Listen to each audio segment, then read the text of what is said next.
Nagyon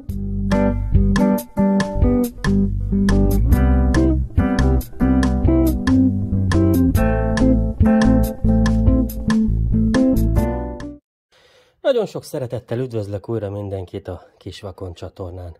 Egy havi szünet után újra itt vagyok. Végre sikerült elintéznem azokat a dolgokat, amiket nem tudtam halasztani.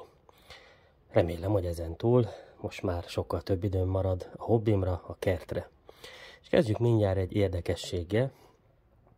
Vasárnapi húsleveshez petrezselymet akartam kiszedni, és az egyik ilyen furcsa, deformált és nagyon picike volt. Nem értettem, addig, amíg el nem vágtam a petrezselyem gyökeret késsel, és észrevettem, hogy a petrezselyem gyökérbe egy járatot fúrt valami, és lényegében a közepét kiette. Hát sok mindenre számítottam, drótféregre, ugye a pattanóbogár lárvájára, stb., de arra nem, amit találtam, ami ott mászik lent ebben az edényben, egy 1000 lábú, az úgynevezett vaspondró. Ha egy kicsit jobban elvágom a petrezselymet, amit megrágott, meg tudom mutatni a kártétel nyomát. Gyakorlatilag a teljes belsejét kizabálta a petrezselyemnek. Én eddig még nem találkoztam azzal, hogy a vaspondró károsítson a kertemben. Épp ezért mindenképpen megmentettem ezt a vaspondrót, nem mert annyira szeretem, hanem azért, mert tesztelni szeretnék valamit. Tudjuk, hogy például a pattanóbogár lárvája ellen egy jól bevált biológiai módszer a kertbe a büdöske virág ültetése. Most azt szeretném kipróbálni, hogy vajon a vaspondrót is elriasztja-e a büdöske, hogy nehogy a jövőben esetleg túlszaporodjon, vagy problémákat okozzon a kertemben. Most egy petrezselyem az semmi, de mi van akkor, hogyha felüti a fejét, és ez a jövőben probléma lesz? Érdemes tapasztalatokat szerezni még időben. Ezért egy tesztet végzek el, megmutatom, miről van szó. No, tehát a kísérletem lényege az lenne, hogy ugye többször említettük, hogy a büdöske virág az riasztja a talajlakó kártevőket, fonálférget, és remélem a vaspondrót is, de hát próbáljuk ki.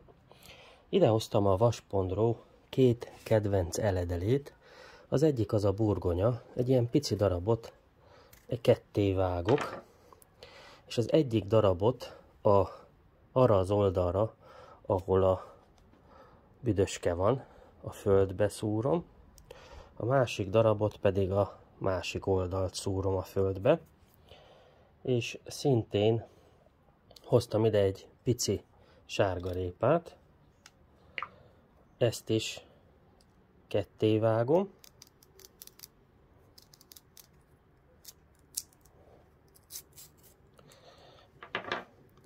és a fél sárgarépát azon az oldalon, ahol a büdöske van, beleszúrom a földbe, a másik felét pedig azon az oldalon, ahol nincs büdöske, szúrom a földbe.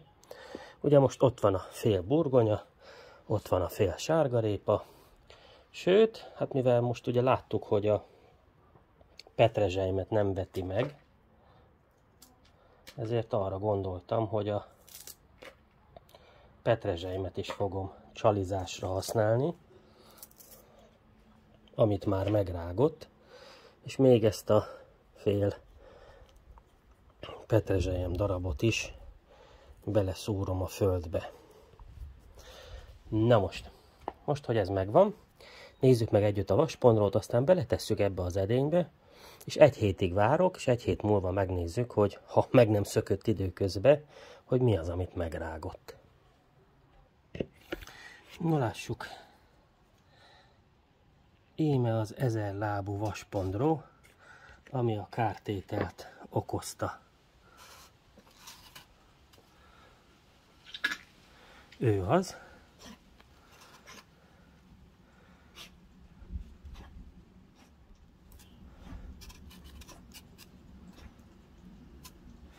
És akkor tegyük bele az edénybe.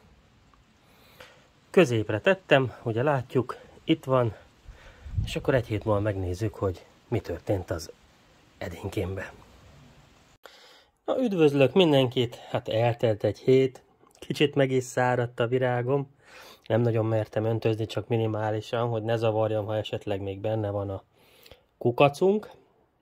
Hát akkor nézzük meg, hogy mi történt az elmúlt egy hét alatt. Hát kezdjük mondjuk azon az oldalt, ahol védőnövény is van. Lássuk, hogy mi az ábra. Kicsit leseprem. És hát azt kell, hogy mondanom, hogy teljesen érintetlen a sárgarépa. Lássuk, mi az ábra a burgonyával.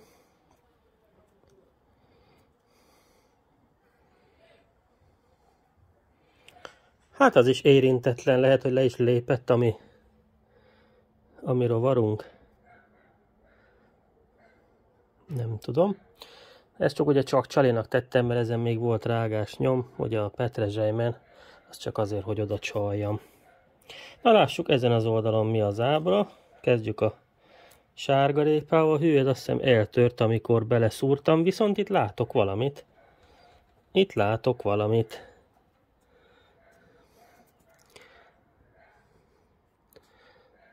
Ezen az alsó részén nem. Viszont ezen a fenti részén itt kifejezetten látok valamit, ránagyítok. Ott. Látjuk? Ott.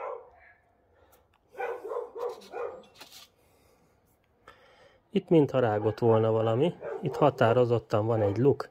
Sőt, ha félre húzogatom, akkor már egész jól látszik, hogy bizony ott van egy luk. Itt rágott. Igen, most már jól látható. Na, hát külsején nincs. Lássuk a burgonyát. Hoho, hát itt van. Itt van, kérem szépen. Igen, bizony. Tessék. Sőt, még talán itt is mintha meg lenne csócsáva, ott. Egy egyértelmű mélyedés, de itt ez nagyon.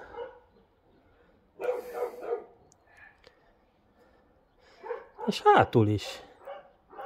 Az nem. Viszont itt igen, tessék. Jó mély. Jó mély csócsálások mind a két oldalon. Itt is, meg itt is. Meg még a sárgarépán is egy kicsi. Már úgy láttam, hogy a krumplit jobban szereti. Lássuk, mi van ezzel a... még mintha itt is járt volna valami. Itt a fenti részen. Nem tudom. Talán, de... Viszont ezeken egyértelműen én úgy gondolom. Lehet, hogy van abban valami, kérem szépen, hogy a büdöske az valamiért taszítja, vagy elfedi a szagával más növények illatát.